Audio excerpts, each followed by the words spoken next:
What is going on, everybody? Welcome back inside the Janitor's Closet. Bryce Hunt, Josh Frey-Sam here with you folks for our Week 10 Best Bets NFL video. Uh, uh, Apologies, folks, off the rip, not having a video last week. As a wise man once said, sometimes life forces us to calm down. Boys couldn't make it work with the schedule. It was a busy time of the year for both of us, but nonetheless, we are back here and probably for the rest of the NFL season. Business as usual on that end. Josh, let's check in. How are we doing with the NFL slate as a whole? We're over halfway done the season. How are you seeing things these days? Yeah, man, we're kind of just treading water right now through this middle part of the season. I mean, it's been a 2-2, 2-3. We went through a little after we went on the big run early in the season. We went on a little bit of a tough stretch for sure. But in recent weeks, it's just kind of been treading water a little bit, and sometimes that's what it is, right? But we're obviously hopeful to get back on track here, get back to what we know we can do. And as I said in the past, it's just that's sometimes with life and it not being our day jobs. That's sometimes we can get into these little bit of a ruts. But we're hopeful that we're confident in the process, or we'll get back to it. But we were just talking about it. We're already at week 10, man. This is crazy, and just trying to enjoy this thing while it lasts, right? Every single season, the fantasy, the betting, all of that stuff, trying to enjoy it while it lasts. But hopefully we can get back on track here. Let's pick up some steam on the second half, and let's close this season out with a bang. Yes, sir. And before we get to those plays, folks, if you want to do us a favor, hit that like button, hit that subscribe button, leave a comment down below. We appreciate your support. You can subscribe to our free newsletter in the description of this video. Drop your email in there. You'll get these plays right as Josh and I are placing them ourselves. It's a really key thing to have with these lines moving, injury reports coming out. Obviously, this is a very busy injury report these days. So Yeah. get that information the second that we are putting it out to you so you don't have any lines changing or numbers flipping on you. It's the best way to stay connected with our plays there. And also, as always, on X at TJC Bets, you can give us a follow. That's where we're going to be posting our plays the day of as a rehash, and also any additional plays that we see come over the weekend will be posted there as well. Josh, without further ado, let's get into this slate for week 10. We're going to be starting off with two teams that are kind of getting healthy at the right time after really strong seasons last year. They struggled a little bit outside of the gate. Now both of them are seeming to get healthy just in time to be making a push here. We're talking about the Baltimore Ravens and the Minnesota Vikings. Yeah, man, we're gonna have boots on the ground for this one, folks. Bryce is taking a trip over to Minnesota there to go check out his birds there. So that should be a fun one for you, man. And the play here, Bryce, is gonna be over 49 for one unit. I'm buying into this spot for both offenses. For Minnesota, this is a team that I'm buying into kind of this momentum spot for them, where they're going up against a Baltimore Ravens defense and a secondary, as you have had to watch all season, has really struggled for a lot of this season, and a secondary in particular that is definitely outmatched by Justin Jefferson, Jordan Addison, T.J. Hawkinson, and company. I like J.J. McCarthy and what I saw from him in that week one. Seems like he's actually come back with somehow, some way, at least in that first game, a little bit more confidence and looks a little bit more poised, a little bit more experienced, even magically after being injured. And even though we've only seen him for 2 or 3 games, whatever it's been in his NFL career, this is a guy who is definitely someone I want to kind of back it, at least in this spot this week at home against a secondary that has been reeling this season. I also look at the fact that the Minnesota Vikings, they run play action at among the highest one of the highest rates in the NFL this season. The Baltimore Ravens are one of the worst teams in the NFL at defending play action, probably in large part because they have struggled to stop the run.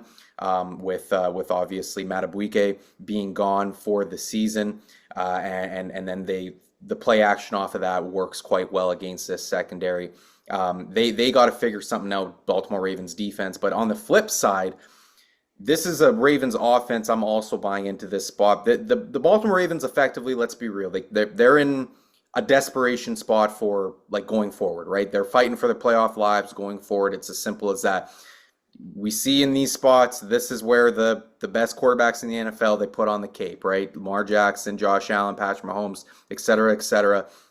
These are the guys, they start putting up big time numbers for their offense. And we saw it last week against the Miami Dolphins. Lamar Jackson comes back and they didn't really need to have the foot on the gas the entire game because it was a runaway victory, but they still put up 28 points. They probably certainly could have put up more against Miami in that game. But so I like Baltimore's offense. I don't really see them, especially in a dome setting, having too much resistance against this Brian Flores defense. Lamar Jackson, Brian Flores was obviously going to bring the blitz against Lamar Jackson a lot. I like the matchups for Zay Flowers to have a nice strong game in this game, and obviously Lamar will work in the tight ends, and Derrick Henry will get his as well in this game. But overall, the question, I guess, for this number, getting to it, the concern that you would have is probably around whether or not J.J. McCarthy can repeat that performance that he had from last week against the Detroit Lions, and I'm confident that he can against what is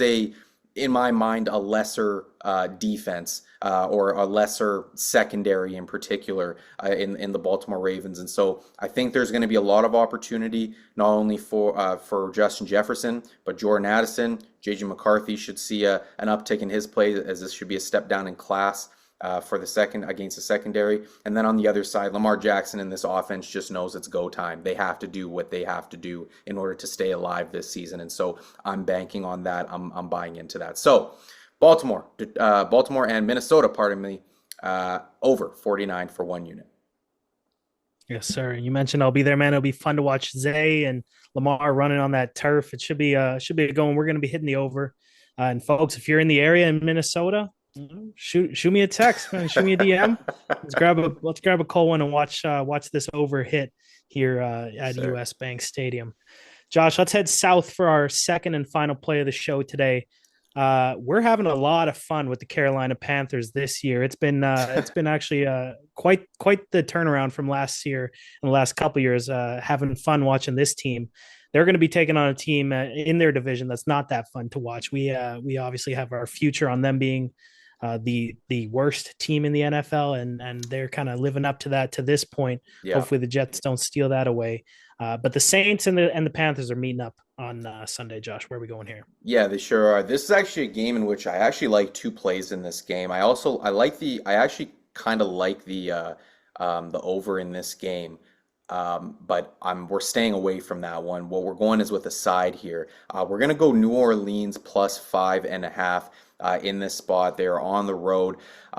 Is it a play that are you excited to make the play? Maybe not. You might not be excited, but not all of them you are going to be excited about. We're buying into a spot here where this is a step down in class for both teams going up against each other.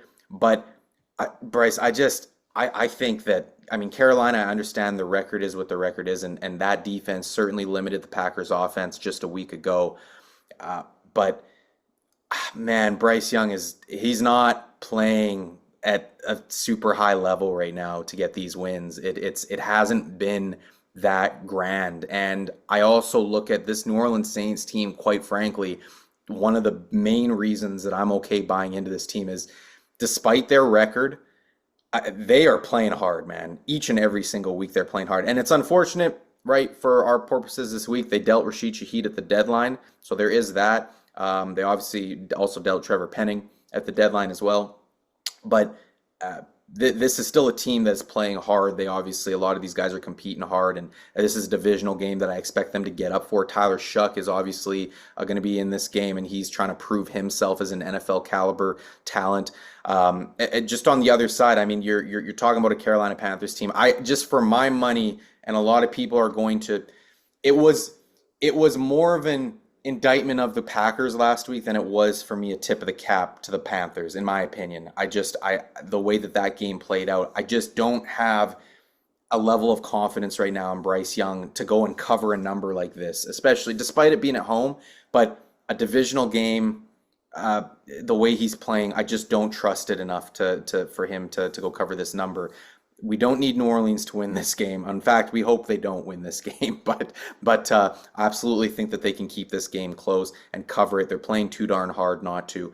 I like this spot, and not to mention, Tyler Shuck, the first two games that he played in the NFL came up against Todd Bowles, who is notorious for being just ruthless against young quarterbacks. And then you also have the Los Angeles Rams, a playoff caliber team that is obviously didn't hold anything back. I, I think Tyler Shuck actually played okay last week for the most part until the last his last interception. He threw an interception late in that game, but he kept the ball out of harm's way for the most part. He played pretty clean football. Obviously, the offense didn't put up a ton of points, but I actually didn't mind what we saw from Tyler Shuck through and through in that first game. And so I'm banking on an improvement here. I'm buying into that.